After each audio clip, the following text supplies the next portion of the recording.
Hello and welcome. Mark is an investor in sustainable palm oil producer MP Evans. MP Evans is allowed to use the term sustainable palm oil because it adheres to strict rules and regulations set out by the industry's leading certifier of ethical producers, the Roundtable on Sustainable Palm Oil.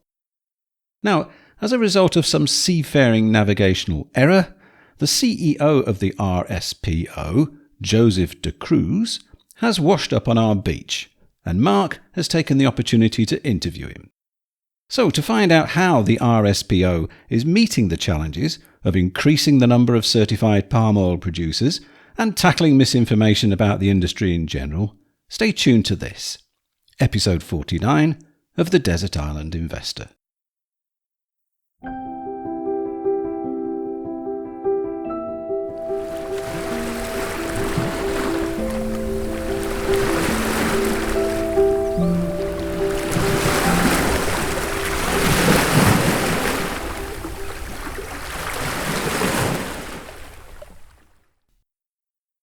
This episode of the podcast is generously hosted by Progressive Equity Research. Visit their website at progressive-research.com. When it comes to the energies I put into managing my portfolio, in general, it's the larger holdings. That is the business end, and it's where the fortunes of the portfolio likely lie. My largest holding in the portfolio I mismanage is palm oil producer MP Evans at circa 14%. In its favour, I must say it is quite an easy business model to understand. Having some businesses like this in the portfolio are welcome and make its management an easier task for a private investor of a broadish portfolio without a team of people behind him. Nevertheless, I keep a very close eye on MP Evans and have forged some strong contacts both within the business and in the wider industry. Sadly, I could not attend the AGM in June as I had a prior engagement, but did attend an RSPO event held at Chester Zoo the following week. I see palm oil as a widely unloved and misunderstood commodity. It has unbeatable land yield efficiency but faces a massive global PR discount. Being a truly independent investor, I can be true to myself. The Desert Island Investor has no investors or clients to accommodate. We have taken on a number of battles and had some tangible successes. We do not have to take the popular or easy path, and we've at times run towards a fight. Indeed, having seen the inner workings of the industry and understanding it's better than most, we have in a sense adopted the palm oil industry for us to champion. Given the spotlight that we have afforded it, we are therefore delighted to receive onto the island Joseph D'Cruz, the CEO of the RSPO. Welcome to the island, Joseph. Thanks very much, Mark, and it's a real pleasure to be here with you. The weather's lovely out here today. Yeah, well, we got some welcome rain, should I say, over here. But, we've been in contact with one another over the past couple of years, but we finally met last year at the Shangri-La Hotel in Kuala Lumpur, where you were holding one of your conferences. And we did a meet again at the event in Chester. Now, just managing your expectations, you are from Malaysia, and on our island, we don't have any durian fruit. Is that problematic for you? It's a disappointment, but I think I'll persevere. Okay. For those that don't know, the durian fruit is a very, very pungent fruit, and it's a bit of a Marmite thing, isn't it? People either like it or loathe it, and it's not allowed into a lot of the hotels. You can get fined. This is true, but it is a truly lovely fruit, and one of the many reasons to visit Southeast Asia if you get the chance. Okay, Joseph. So let's kick it off. Can you just tell us a little bit about your background and a brief history and the role of the RSPO, please? Lovely, sure. So you've let the cat out of the bag, Mark. I'm from Malaysia, born and raised in a small town on the East Coast. I trained as an economist, did degrees at Melbourne in Australia, and then later at Leeds up in Yorkshire. I worked in much of my early career as a management consultant, doing a lot of hard-nosed commercial work, infrastructure privatizations, master planning, that kind of work. But then I also drifted into doing work on some of the earliest large-scale environmental conservation projects being developed here in Malaysia, including a fairly large one on peat swamp forest conservation, which is an interesting turn of fate because 25 years later, I'm working at the RSPO. And as you probably know, peatland conservation is one of the most contested issues in the palm space. So, spent about 2 decades with the UN working on sustainable development, conservation projects across the entire Asia Pacific. And then I moved to New York to headquarters to run strategy and planning in the senior leadership team. I then moved back to Malaysia in March of 2022, right after COVID, where I took over the leadership of the RSPO. And many people ask me why I took up this challenge.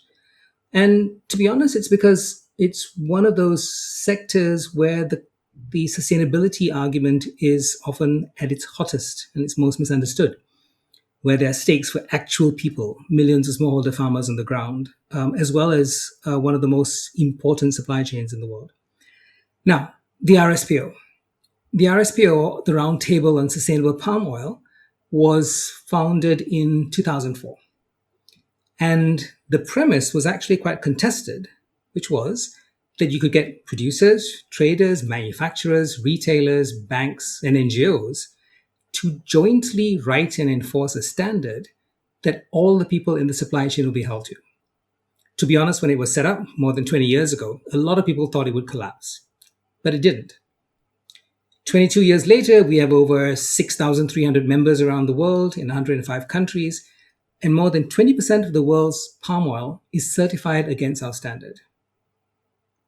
Mechanically, we do 3 things. We set the standard, the principles and criteria, which cover deforestation, peatland conservation, human labor rights, supply chain transparency. We run the assurance system that verifies compliance through accredited independent third-party auditors and an independent complaints and grievance mechanism. And then we run the market infrastructure, including our digital traceability platform that lets buyers in Rotterdam or London actually substantiate a claim of sustainability about a mill or a plantation in Riau or in Kalimantan. So we're a mechanism by which a fragmented, low transparency, politically fraught commodity chain managed to set up a common set of rules and a common language.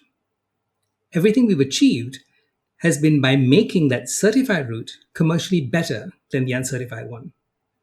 So that's who we are. Well, thanks very much for that, Joseph. But let's kick off. The elephant in the room. There's the negativity surrounding palm oil. Why? When did it begin, and why?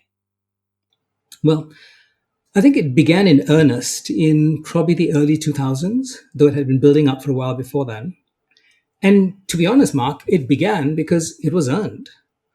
Through the 1990s and early 2000s, palm oil plantation expansion in Indonesia and Malaysia was rapid. It was weakly regulated. And in a number of cases, it involved clearing primary forests and draining peatlands. Fire was being used at that point to clear land. And so we had these major regional transboundary haze episodes in 97 first and then later on in the 2000s as well, where you had a blanket of smog across the whole of Southeast Asia. That made the consequences of this rapid deforestation visible, not just to activists in other parts of the world, but to ordinary people and decision makers all across the region. So RSPO was created precisely as a solution to this, for the industry to come together and figure out how do you actually demonstrate that we can produce this product in a sustainable way. Now, why palm specifically? Well, I think palm was an unusually good activist campaigning subject. It's one crop produced in just 2 countries and had a charismatic endangered species attached to it, which was a very strong way to motivate opposition. So in some respects, it was a campaigner's dream. It's much easier to target palm than, say, to target cattle in the Amazon or the Cerrado or nickel in Sulawesi. Now, the thing that matters most importantly here, I think, is that the narrative you're talking about, the negativity around palm, that locked in around about maybe I'd say the early 2010s. And that narrative has barely been updated since, even though the industry has changed a great deal. So palm now accounts for a tiny portion of the European Union's deforestation exposure, barely 10%. Deforestation itself peaked in 2016 in Southeast Asia and has been dropping fairly consistently since then. Still too much, but much less than it was, and much less than you're seeing in other parts of the world where soy and cattle production is growing. So the industry has been doing much better, as you know, but I don't think the narrative shift has caught up with that. Okay, well, let's dig into that, how people can't differentiate a little bit later on. But, we hear of the omnicause, which is something of a pejorative term, and Greta Thunberg has extended her remit as an example from the environment to Gaza. And I would suspect that many of those that are anti-palm oil are anti a basket of other causes. What's the activist type, and what are they looking to achieve? And is this, would you say, a Western phenomenon? So let me unpick that a little bit into a couple of different things. First of all, I'd separate the small, highly visible campaigner tier you're talking about, for whom palm oil might be just one of a range of critiques of sustainability, capitalism, etc., etc. And I would leave that aside because whether that's a coherent worldview or not, it's not really the voice that determines how we operate. So the activists who really drive how we operate are a much larger group, and these are European, North American, Japanese consumers, and more importantly, the procurement, risk, compliance people within the companies that actually source and use these products. Those are actually the people who drive change in our industry. And when you look at people within the NGO space, the ones that have the biggest influence on our work are actually the ones who are in the room. So we have both environmental and social NGOs within our governance structure as members of the RSPO, not just as ordinary members. They sit on our governance structure all the way up to my board. And they're impactful because they engage, because they're sitting down with us, making the case for how this industry can and should do better. And that drive has actually been what's powered a lot of change over the years. There's a sense amongst some activists that the simple and effective solution to sustainability issues like the ones we deal with is to boycott a product. Boycott palm oil and the problem goes away. Boycotts can convince consumers that they're contributing to a solution when in all likelihood they're not. Because to be honest, if you did boycott palm oil as a consumer, a well-meaning consumer in Europe or Germany or the UK, essentially all you'd be doing is shifting that demand to regions, markets, consumers who are less concerned or less informed about the sustainability issues. But if you engage, if you push companies in your space to do better, if you hold them accountable to the kind of standards that we practice, that companies in your portfolio practice, then you're actually making a difference. So that's the kind of activism that we actually look for and we engage with. Okay, so that's quite reassuring in that I think for some individuals who campaign, I think this is just my kind of thoughts on it. Again, coming back to the West, we've seen a decline in religion. And I think there's certain quasi-religions that have taken their place. And I think a lot of people almost see they're eco-zealots, or, they see their being green campaigners. That's their badge. And I'll just give you a couple of anecdotes, that I've seen. Just going back a number of years, probably about 20 years, I used to have a number of, I still get them, saplings growing in the garden. When my children were young, we used to take a walk to a local quarry and they'd plant them out. And we were trying to get some girl tree, which we've been very successful. If you go there now, it's not just down to what we've done, but, it's full of trees now. But it's when we started hearing about the carbon footprint, what your carbon footprint was. And you could probably do it yourself quite easily on the computer now. But I got in touch with Greenpeace and I asked them the question about how many trees would I need to plant in order to negate my family's carbon footprint. And they came back to me and said, you are looking at this totally the wrong way. It's not about capturing the carbon. It's about not making it in the first place. And so I got to admit at this stage, I came back and I lied, and I said, "Well, thanks very much for that. I'm actually due to inherit some land, and half of it has got woodland on it. So I'm okay to chop all those trees down." And then they said, "No, don't do that. Whatever you want." And then the second one was I was great with a group of investors whereby we were looking into plant-based. When this was very big 3 or 4 years ago. A lot of it in the news, plant-based foods, and was this something for us as investors to look at? And we got a girl came in. She was in the sixth form, quite timid, but she did a good job. She was doing this as a presentation in front of us, and we went very easy on her. She was there to help us, and she was a vegan, and she was talking about this, and then I said. That I was thinking of going down to meat-free Mondays to at least make some effort. And it was almost like a physiological change where she went from timid to quite aggressive. And the point I'm trying to make is for some people, a token gesture is worse than no gesture whatsoever. It seems to be all or nothing. That's just kind of thoughts that I've got on the subject. So you mentioned that palm is the go-to on deforestation. How do Paul and myself have made the comment about boycotting and cherry picking. What about things like mining, particularly for things like cobalt and rubber? A number of palm plantations are ex-rubber, things like timber, coffee, pepper. Did they just get a free pass? Well, first of all, just to go back to where you began, I had actually assumed when you talked about the decline of religion in the UK and what substituted for it, we were going to start talking about football, but you went in a completely different direction. Do other commodities get a free pass? Well, I would say they don't get the scrutiny we do.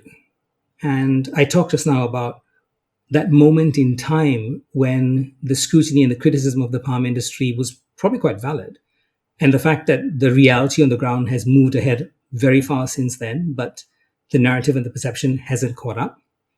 Perhaps what's happening on the ground equally is that the reality in terms of where deforestation happens now, what drives it, has shifted and public perception hasn't caught up.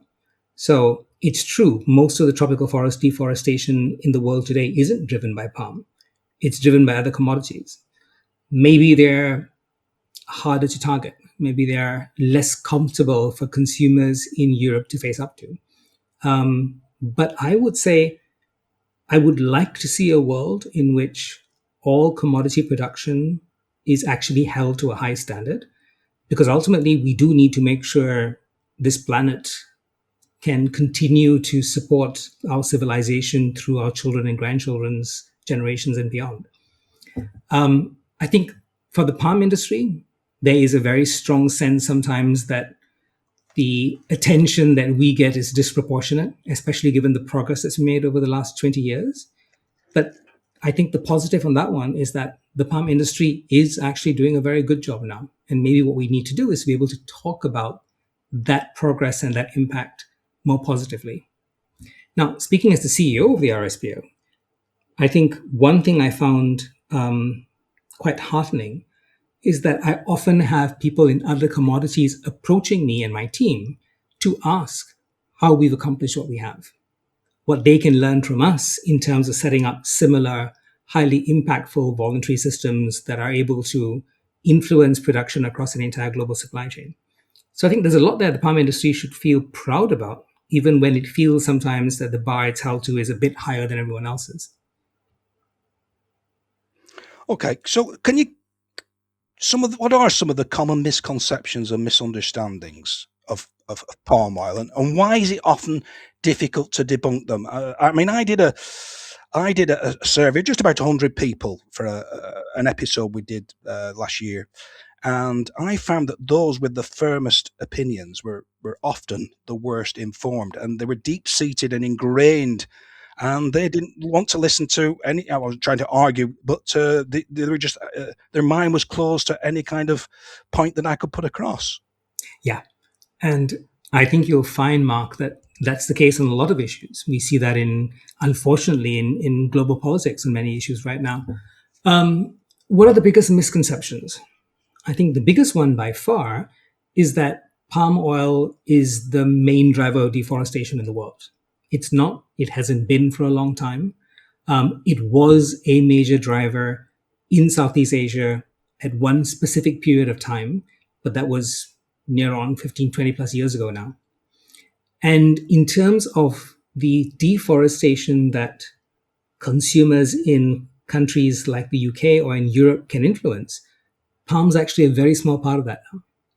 Less than 10% of the deforestation in products on the market in Europe right now are in any way associated with palm, down from about 91% if you go back to around 2014. So that's the first misconception. Palm is not the major driver of deforestation in the world anymore. Misconception number 2 is that boycotting a product like palm helps.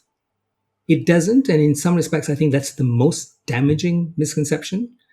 There's peer-reviewed work that's been done recently in Indonesia that shows that the fall in deforestation in Indonesia post-2016 was caused by stricter government regulation, price movements, shifts in demand of the market, standards like ours, not by boycotts.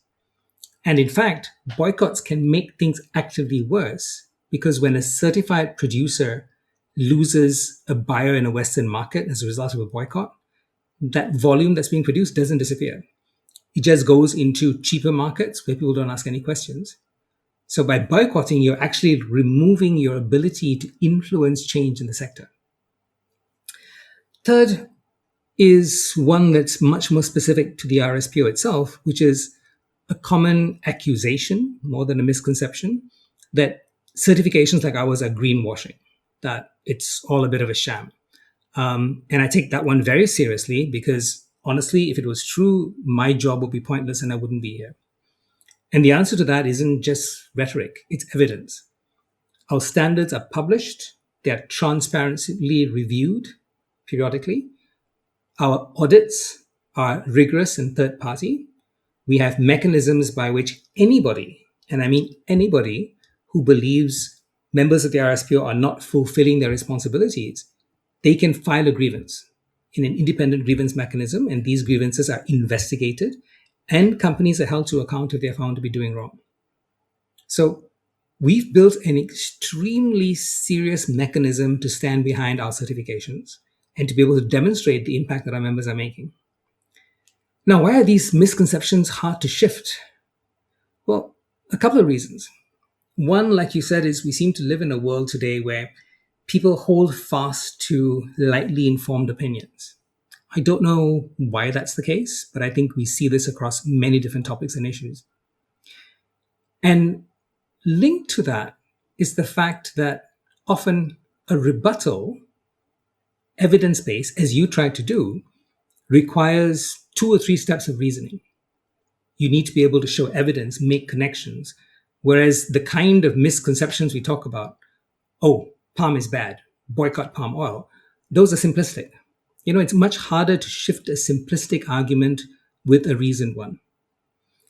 Underpinning this, though, I will come back to this point, is some of the claims about palm were true when they were made. 20 years ago, 15 in some cases. We're not trying to correct a lie. What we're doing is we're updating a fact that is now outdated.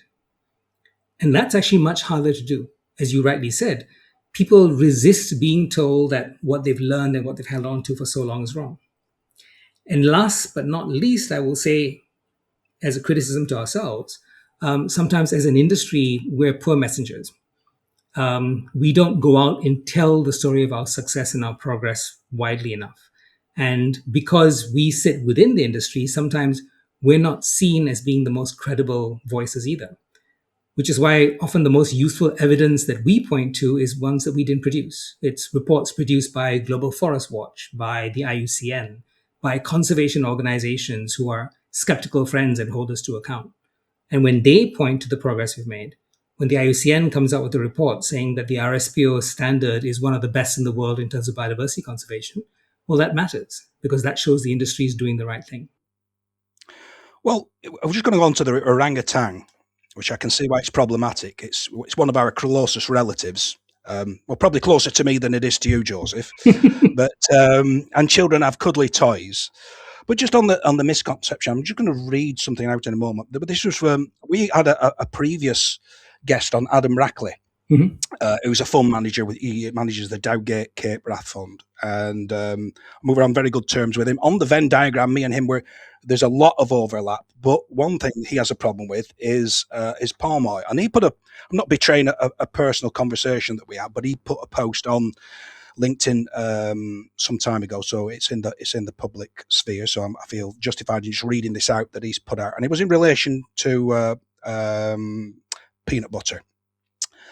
As a consumer, it is extremely difficult to avoid palm oil. As a household, we try our hardest, but a lack of clear labelling makes it a bit of a gamble sometimes.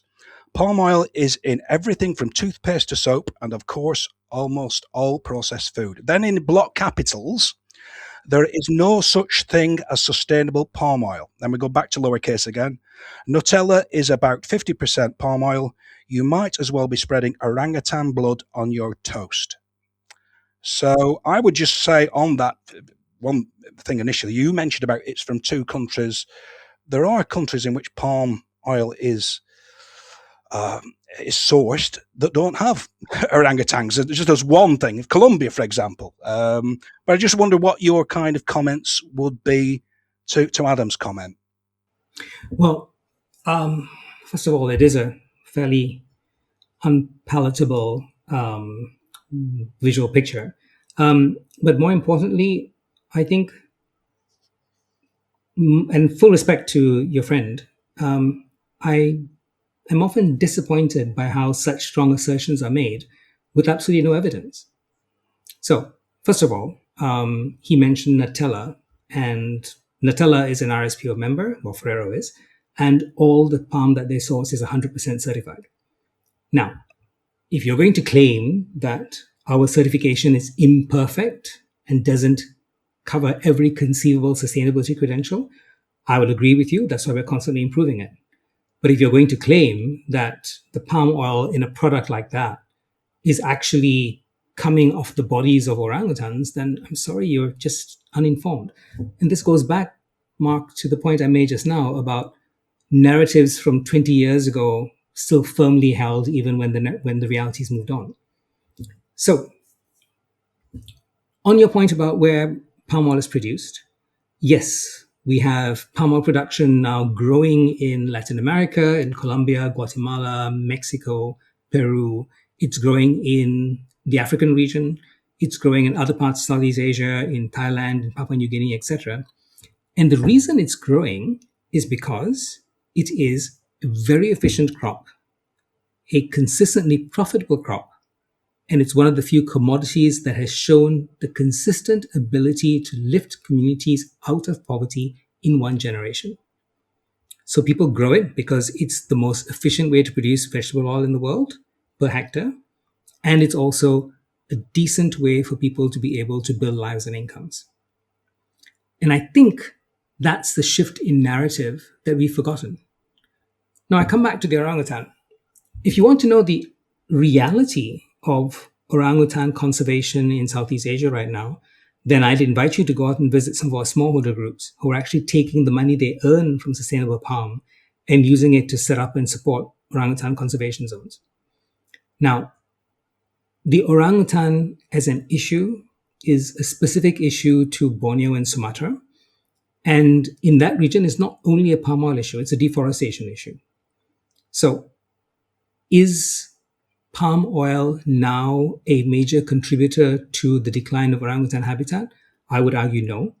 And particularly if you're looking at certified sustainable palm oil from the RSPO, where we've had stringent policies in place for almost 10 years now, prohibiting deforestation of any kind, and policies in place for even longer than that, that prohibited the conversion of any primary rainforest. So the orangutan question in terms of palm oil is one that has been addressed and solved a long time ago. Unfortunately, that narrative lingers on and often pushes people to make the wrong choice where they think, again, simply boycotting a product in large capital letters puts them on solid moral and sustainability grounds, when in fact they're better off doing their research and understanding what kind of palm oil and what kind of products they can support that are actually making a positive impact on conservation in regions like Southeast Asia and Latin America and Africa. What are your thoughts on the involvement, or should I say the interference of the EU? After all, the EU has no palm oil industry, but it does have other domestic vegetable oils that compete with palm. And just on that, when we attended the RSPO event at Chester Zoo, there was a lot of discussion about the effect on smallholders and how they could be badly affected because on the traceability of it, one of the things that they aren't able to do is show that the deeds that they own the land is a simple thing, and it's their ancestral home. So what's your thoughts on that? Well, if you continue having summers as warm as you have in Europe right now, perhaps you might see palm being planted there within our generation. Hopefully not. But in all seriousness, Mark, I'd say I'd unpack my response on the EU regulations and put motive on one side and mechanism on the other. In terms of motive, there are a lot of accusations that regulations like the EUDR are protectionist. I can't really say either way, but I will say that a bloc that cleared its own forests centuries ago and built its prosperity that way shouldn't really be setting terms on how countries in other parts of the world can use their forests. And the risk is that regulations like the EUDR are perceived that way in Jakarta or Kuala Lumpur or Bogota. Okay? And that costs Europe a lot of goodwill. So that's on the motive side. Now, on the mechanism, I would say our criticism has actually been more specific. The underlying premise of regulations like the EUDR is that market exclusion reduces deforestation, that blocking them out of the European market will somehow make the deforestation go away. And the evidence for that is frankly quite weak. First of all, any volumes that don't go into Europe, which is a relatively small and shrinking market now, will simply be picked up elsewhere. Demand is constantly growing. And secondly, we've already seen that the real drivers to address deforestation are structural. It's government regulation in the producing countries. It's stronger enforcement capacity. It's improving rural livelihoods. It's strengthening land tenure. And it's schemes and standards like ours. You're quite right, though. The biggest problem with the UDR is that the compliance burden lands hardest on the people who are least able to carry it. Smallholders, independent smallholders in particular. A lot of palm is produced by very large, sophisticated corporate groups. They can set up the systems, they can absorb the cost. But a smallholder in a semi-rural part of Indonesia who doesn't have clear, well-documented geolocation on her plantation, who doesn't have access to a mill that can actually transmit that information on to buyers that sell to Europe, they get excluded. And that the predictable outcome of that is that the smallest producers, the ones that we would all like to support the most, are the ones at greatest risk of being excluded from the highest value markets. Now, on the positive side, I would say Europe as a market, and I would include the UK in this, still has enormous leverage because much of the push for sustainability over the last 20 or 25 years has actually come from that part of the world. But the EU and the European market more broadly, I think, can use that leverage in more productive ways. One of the most immediate would be to recognize the kind of progress that schemes like ours have made. The certification systems that we've built over the last 20 years were built in partnership with the industry in Europe and in the UK. Everybody from high street retailers through to consumer goods companies and upwards. Build on that instead of trying to build parallel systems out of thin air. Now, ironically, the EUDR is not a huge problem for many of our members because as a result of the RSPO system, they've already built supply chains that are largely compliant with the EUDR. So for many of these producers, the EUDR is actually now a market advantage. They're already in places where other entrants are struggling to enter, and they're in a place where other commodities under the EUDR scope are nowhere close to getting to. But we are most focused on the people who are at greatest risk of being excluded. And that's a place where I think this approach has actually fallen short of the mark. Well, let's get away from orangutans from earlier on and back onto human beings. Palm is grown in a number of fragile economies. You've alluded to that. How important is palm to these countries in human development? Now you're getting to the nub of it. Because to be honest, I think this is the most important story about the palm industry that doesn't get told. I mentioned just now that palm is one of the few commodity crops in the world that is consistently able to lift rural communities out of poverty within a generation. Now, why is that? Because palm oil yields year round. So income is monthly rather than one harvest a year. As one of our smallholders said when I was talking to them about the industry, she said, look, the best thing about palm is I chop the fruit down, I leave it by the side of the road, a trailer will come and pick it up every single time. I'm never worried about whether there's going to be enough demand. Secondly, it's a perennial. You plant the tree, it's productive for near on 20 years. So there's no annual replanting cost involved. And it's very high value per hectare. So in many parts of the developing world, a well-run 2-hectare palm plot could provide us a family with their basic needs, which is not the case for most commodity alternatives. But about 40% of global palm production is produced by smallholder farmers. That's millions of rural households. And if you look at the history in places like Malaysia, where I grew up, I have generations of friends and peers of mine whose grandparents started out in poverty, whose parents were in the palm industry, who were then able to send their children to school with a decent meal in their stomachs, allowing them to get educated and allowing them to then move up in the world. And if you spend time in countries like Malaysia and Indonesia, you will see that story repeated over and over again.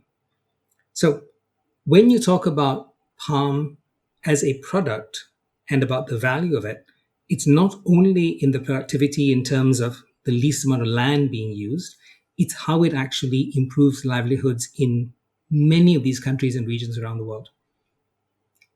Now, one uncomfortable truth about that is that development has not always been equally distributed. There have been instances in many parts of the world of land being taken from communities without proper consent, where documentation is unclear, instances of labor being exploited, particularly migrant workers. And those are the kind of things the RSPO standard addresses quite carefully. So we make sure that palm producers have legal tenure. They can prove they have the right to farm on the lands that they use. If there's a dispute about it, local communities have avenues through the RSPO to actually lodge a complaint. And we've had cases where after those complaints are investigated, findings have been made and companies have actually returned land to ancestral landowners. We have a lot of regulations around how workers are treated, particularly migrant workers, making sure they're not exploited, making sure they're given decent work environments. And that's the positive story of the palm industry that you don't often see in other agricultural commodities, even, I would venture to say, in more developed countries. So there's a lot of positivity there, I think, that we miss talking about in our palm industry. Well, thanks very much again. But just moving, if we can, just specifically onto the RSPO, how often does let's think about the average consumer. How often do they differentiate between just palm oil and RSPO palm oil? Honestly, hardly at all. And it's not something I'm going to try and talk away. If you stopped at 100 supermarkets in an Aldi on a Saturday morning, I'd be surprised if more than a small handful have ever heard of sustainable palm oil or could tell you what the RSPO stands for. Far more would probably simply say, oh, palm oil, it's bad.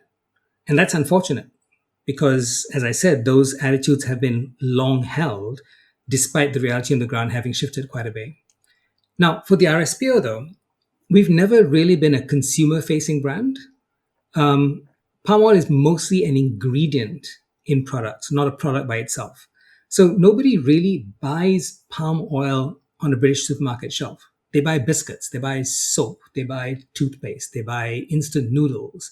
And on most of those products, palm is probably listed barely in the top 5 or top 10 of the ingredients. And most of the times people don't even recognize it for what it is. So our model's different. It's built for this commodity. So we work to focus on buyers, procurement experts within the companies that produce palm oil, and the buyers in retailers and supermarkets who source products. It's actually those few thousand companies in our supply chain that decide where and how the majority of the globally traded palm oil in the world is used. So most of our active work is with consumer goods manufacturing companies to make the case for why they should source sustainable palm oil instead of other commodity oils. It's with retailers to make the case for them to actually source and stock products that use certified sustainable palm oil, even if there isn't a simple or clear logo on the pack. That's actually how we've moved the market over the last 20 years. That's how we've delivered more than 20% of the global industry to become certified as sustainable. And in fact, in Europe and in the UK, the percentage is much higher than that. In Europe right now, if you leave aside palm that goes into things like biofuels, of which there's still a little bit left, for things that land on a supermarket shelf, well over 90% of what a consumer actually sees on a shelf is actually already certified sustainable, even if the consumer is not aware of it.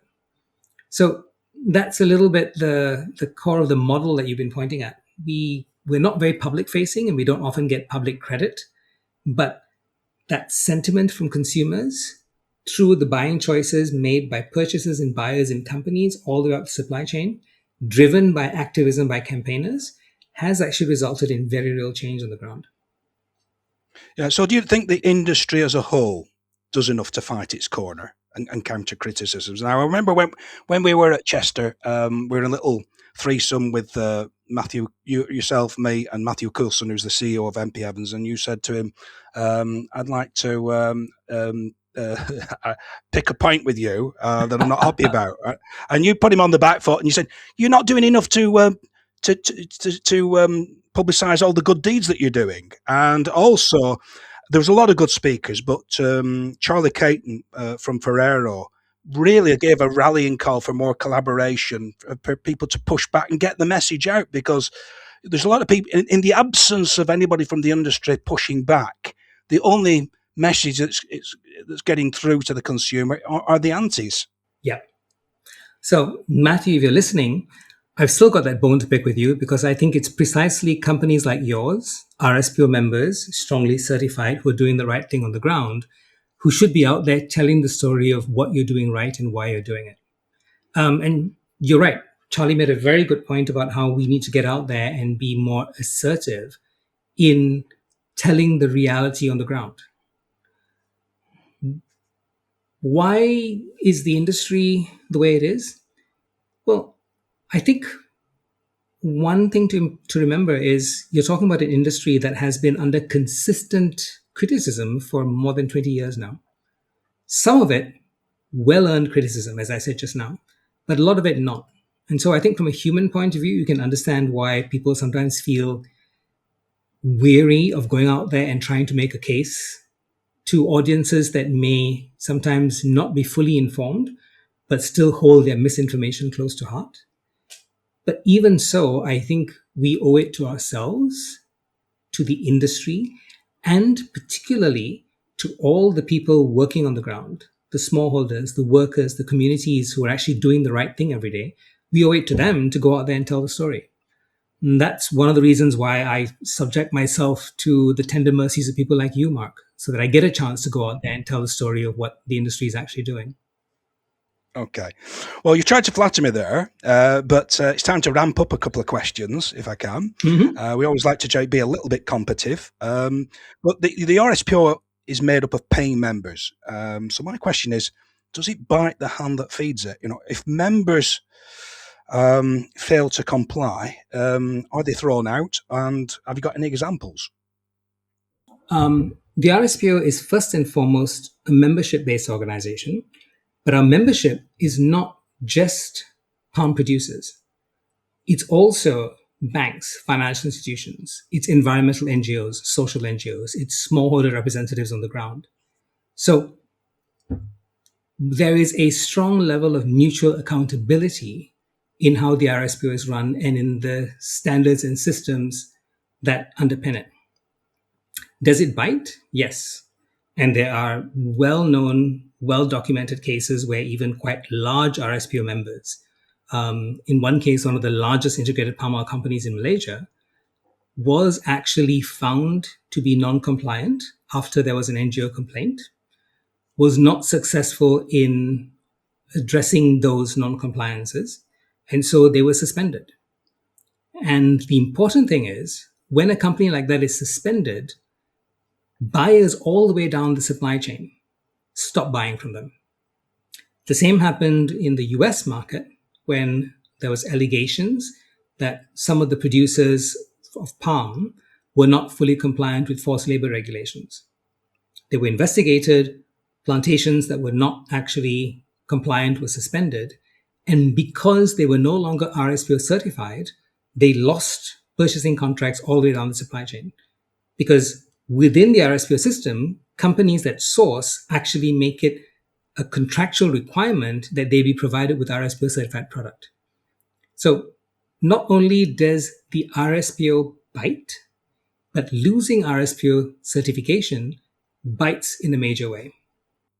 Right. Well, I've got a question from Paul, who's not just a pretty face, but he's very much engaged in this topic as well. If we go to the top of the episode, I think you alluded to 20% of global production is certified as sustainable. Paul was interested into what percentage of producers are RSPO members, and he's also said, are there any stats that show boycotts and bad press have actually impacted sales? And is consumer perception a perceived threat or one to which a financial loss can be attributed? And he's also said the governance conditions demanded by the RSPO are admirable, but if non-RSPO members are also making lots of money, then perhaps consumer concerns about environmental and wildlife impacts are less significant than the RSPO would like to make out. That was a lot of questions, Paul. Let me try and see if I remember all of them, and I'll work my way through them. First of all, in terms of the membership of the RSPO, so we certify just over 20% of global production at the moment. But when you look at the footprint of our members, it's actually still significantly higher. Because as we get companies becoming RSPO members, it takes a while for them to actually get all their plantations certified. So there's always a pipeline of plantations in the process of getting certified. And that's one of the things that keeps us growing. However, the industry itself grows over time as well. So the percentage grows more slowly than the absolute figures. Now, on the question around sentiment and whether that's still a major driver of change, I will say that's shifted over the years.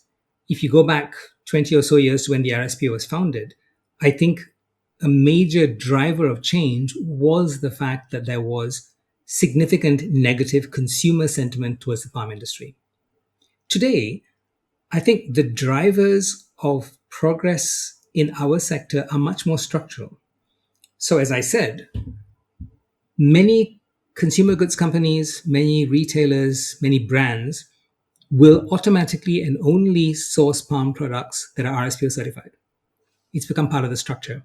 Increasingly, we're seeing this also with financial institutions and investors. We have a lot of investment funds and banks that use RSPO certification as their metric and benchmark for investing in the palm space. It's drivers like that that I think are pushing the deeper and longer change in the industry right now.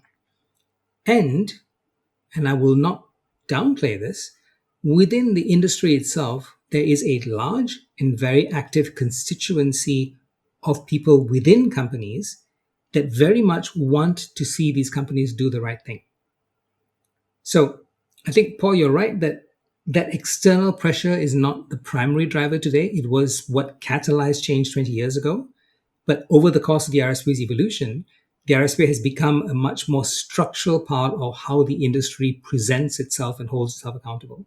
And that, to me, is actually a very positive change. Now, with apologies, Mark, I think there were probably about 3 other questions in that list that I missed. Well, I think the main was that Paul was making, I'm probably making it very badly on his behalf, was that are people who aren't RSPO members still making a very good living? Yes. Well, the short answer is yes, they are. As I mentioned just now, palm is a very productive crop. It's a very profitable business to be in if you do it well. But 2 points there. First of all, if you look at things like productivity rates, you will generally find that companies that are RSPO certified are more productive and better run than companies that are not. And that's a line I will happily defend. The reason being, becoming RSPO certified is not just a matter of ticking off a few questions on a checklist. It requires that you set up very rigorous, very documented management systems and processes. Even our smallholders that we work with and have worked with for many years will often say that the initial attraction of becoming an RSPO member was that they could get better prices in the market. But then over time, they realized that the skills they've learned, good agricultural practices, good documentation, good governance, being able to deal with buyers more effectively, those have actually improved their livelihoods and incomes, perhaps even more than the premium prices. So I think you can make money producing palm in an unsustainable way. You make more money doing it the right way, and you'll also be able to do it for longer and sell to higher paying, more reliable, more dependable customers. So I think the commercial case for being certified still remains very strong. Okay. Right. Well, within the RSPO, is there a big difference between those that just stumble over the line and qualify as members and those that are best in class? And what are the very best practitioners doing? There's always a spread. And one of the things I think that we often grapple with is how do you continue to push companies to improve their performance over time when the certification is technically kind of a pass-fail. So best practices, let me give you a quick run through.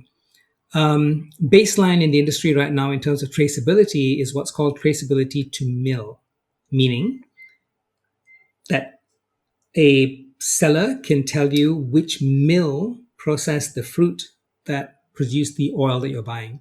And that's been the norm in the industry for a long time because mills source from a very limited geographic supply base. So you more or less know roughly where the fruit's coming from. Best in class now is traceability to plantation, meaning buyers can actually track the source of their palm right back to the individual farm from which it was produced. So the really good companies can tell you which block, which year, the satellite records for where their produce comes from. And that's the kind of thing that makes compliance with regulations like the EUDR a complete non-event. The second thing we look for, or I look for in good companies, is many of the best now have continuous monitoring systems in place. Whether it is access to satellite data and radar data to make sure that there's no fires or hotspots, whether it is AI-assisted monitoring for productivity, whether it is online tools and platforms for their workers to be able to voice grievances or raise problems. So you're seeing many of the best companies in the industry actively using best-in-class digital AI online tools to improve productivity. And that is a big differentiator as well. The third one, and the good companies that you're familiar with, Mark, do this already, it's yield intensification. There's still growing demand for palm in the world. We have made a very strong case within the industry to not convert any tropical forest. There's still potential to expand onto already existing agricultural areas, whether it is land that used to grow rubber or whether it is livestock grazing regions in Latin America. But the really good producers are working actively to make sure they're getting more oil from existing land through their better planting material, better management of nutrients, and better discipline. And I think that's the most important sustainability lever in the sector. So when you're looking at a company, productivity per hectare is one of the most important metrics you can look at to look for a well-run company. And the last two I would add are about inclusion. So our industry is very heavily dependent on smallholders. Even companies that have large areas of land that they own regularly engage with, support, and work with the smallholders within their immediate vicinity. And that gives you a very strong social base. That gives you credibility within the regions where you work. So good companies do that and do that well.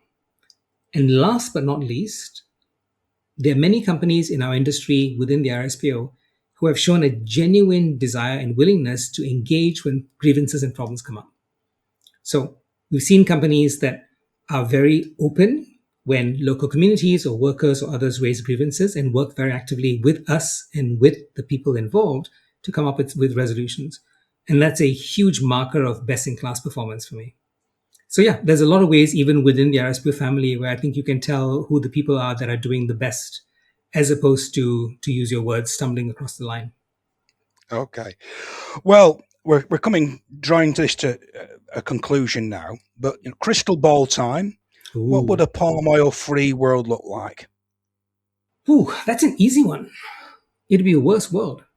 Concretely, measurably worse. And I would say that even if I wasn't in this job. So let me start with the math. Palm supplies a very large share of the world's vegetable oil from a very small share of the world's oil crop land, because it's 4 to 10 times more productive per hectare than soy or sunflower or rapeseed. So a palm-free world would have to find large amounts of extra land to convert and to plant in order to maintain the world's current production of vegetable oil, let alone meet future demand. So that's number one. Number two, I would say the human cost. Because palm is produced in so many places by smallholders who have been able to build decent lives and futures for their families, a palm-free world would have an immense human cost.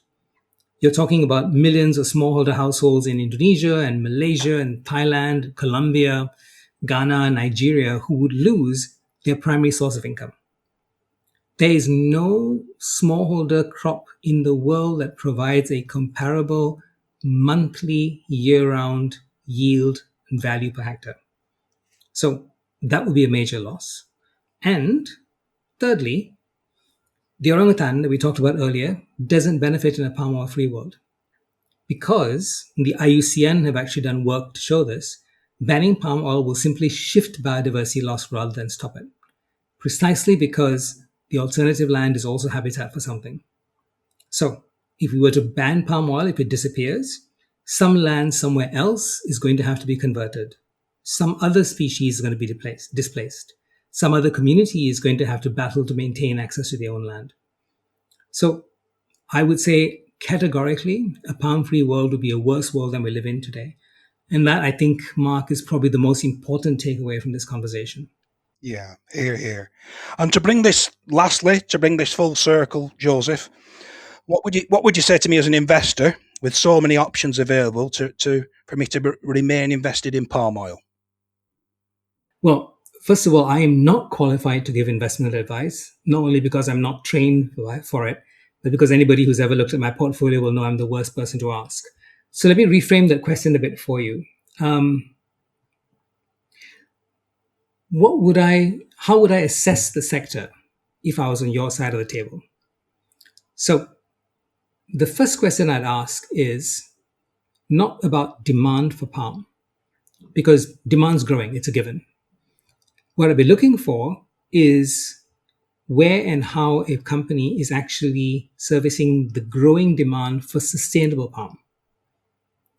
There is a tightening market for certified supply, and tightening markets favor the holders of certified assets. So are you already structurally a player in the part of the market that gives you the highest margins and the highest productivity? I'd actually not even think about palm oil as one thing. It's different products going into different markets.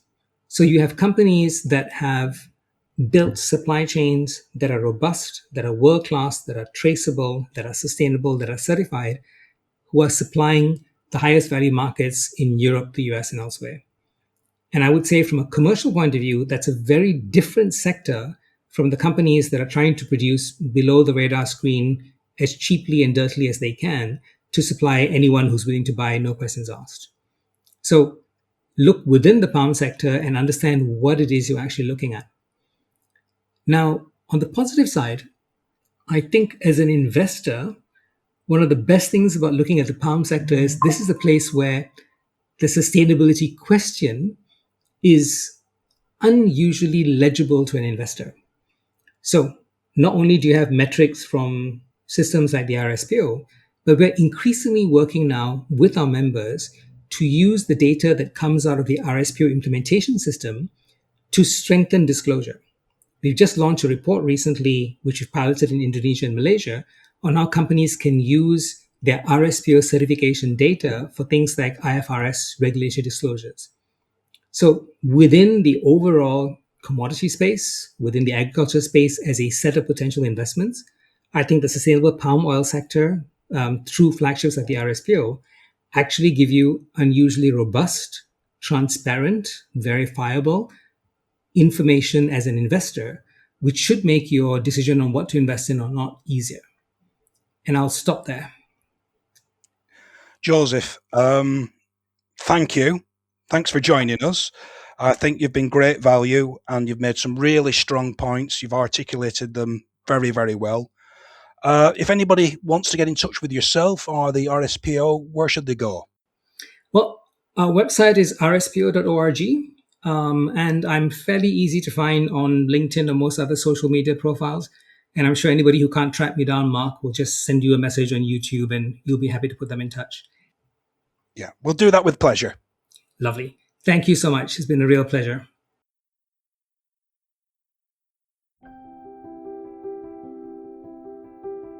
Well, that's all for this episode. We hope that you enjoyed it.